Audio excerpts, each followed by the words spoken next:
हमेशा क्यों बेचैन करते हो हमको? मगर कोई जवाब कहीं से नहीं मिलता।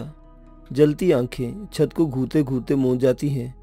ऐसे में बस एक ही देवी है जो शांति देती है, तसल्ली देती है और अपनी नर्म दबीज रेशमी थपथपाहट से आंखें बंद कर देती है, दिमाग को मुअत्तल कर देती है, हिस्सियात को सुन कर देती है। मेहरबान देवी, नींद की देवी। बरसों की आदत थी, रात चाहे कितनी ही देर में सोने के लिए लेटूं, आंख अपने वक्त पर 3 साढ़े 3 बजे खुल जाती थी। मेरे उठते जैसे कोई लाशूरी दस्तक से जुलेखा भी बेदार हो जाती थी।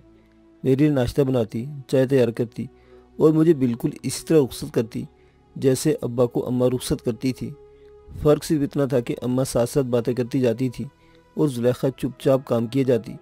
बस इसकी चूड़ियों की खनखनाहट बोलती रहती थी, मैं यहाँ हूँ, मैं ये कर रही हूँ, बस नाश्ता ला रही हूँ। मैं हस्बे मामूल घर से निकला। गली नीम अंधेरे में डूबी हुई थी। जुबैदा के घर के आगे से गुजरते मैंने देखा। जुबैदा का घर अंधेरे में डूबा हुआ था। मैं हमेशा की तरह से देखता हुआ गुजर गया। शायद वो लोग अभी तक मुंतकिल नहीं हुए थे। मंडी में खासी तेज़ी थी। हमारी मिल्की प्याज की फसल कुछ ख़राब हो गई थी और कुछ बैरून मुल्क भेजे जाने के सबब प्याज की किल्लत थी। मुझे अंदाज़ा था कि ऐसा होगा। मेरा बरसों का तजर्बा कुछ मामलात की बू पहले ही सूंघ लेता था। जो प्याज महीने भर पहले दुकानदार 30 रुपये किलो बेच रहे थे, अब वो मंडी में आड़त के रेट थे और बाहर प्याज 80 से 110 रुपये किलो के दरमियान बिक रही थी। मेरे पास प्याज की अच्छी खासी मिकदार थी। मेरे गोदाम में 4-5 हज़ार बोरियाँ मौजूद थी। मैं मंडी पहुंचा तो मालूम हुआ कि हिंदुस्तान से 15 दिनों में प्याज की सप्लाई बहाल होने वाली है, जिसके नतीजे में प्याज की कीमत गिरेगी। 2000 बोरियां आज लाजमी निकाल दो, मैंने असलम से कहा। मगर अभी तो नई फसल आने में 2 महीने हैं। शब्बीर आड़ती ने तजुब से पूछा, गोदाम में जगह भी तो चाहिए। मैंने शब्बीर आड़ती को जवाब दिया। वो चुप हो गया। 12 रुपए की खरीद प्याज 40 में निकले तो फिर मुनाफा का अंदाज़ा आप लगा सकते हैं। मसला सिर्फ कारोबारी सूझबूझ का होता है। मैंने चाय मंगवाई और बन के साथ पीने लगा। सुबह के 9 बज रहे थे। मैं पैसे लेकर घर नहीं जाता था। मंडी में बने ही बैंक में जमा करवा देता। बाज़ औक़ात लाखों रुपए होते थे। हालात ऐसे नहीं थे कि नकदी लेकर सफ़र किया जाए, चाहे वो सफ़र कितना ही मुख्तसर क्यों ना हो। मैंने कुछ सब्जियां वगैरह ली और घर रवाना हो गया। घर पहुँच के मैंने सब्जियां रखी और हाथ मुँह धोकर बिस्तर पर लेटा तो बेखबर सो गया। मेरी आंख खुली तो जुलेखा रेहान से कह रही थी, जाओ वहाँ सब्जी देकर आओ। जी अम्मी, रेहान ने कहा और सब्जी उठा के बाहर निकल गया।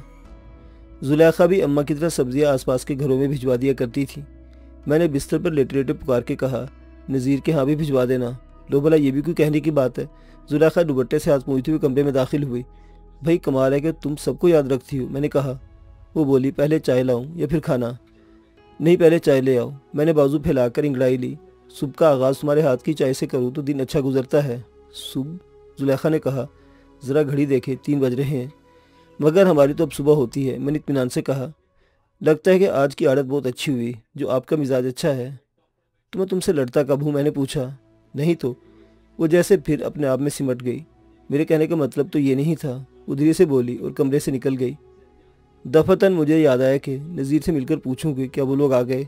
नज़ीर का ज़्यादातर वक्त बैठक में ही गुजरता था। मैं उठा, गुसल खाने में चला गया। नहाकर निकला तो मटर कीमा और गरम गरम रोटियां तैयार थीं। खाने की खुशबू ऐसी थी कि मेरी भूख चमक गई।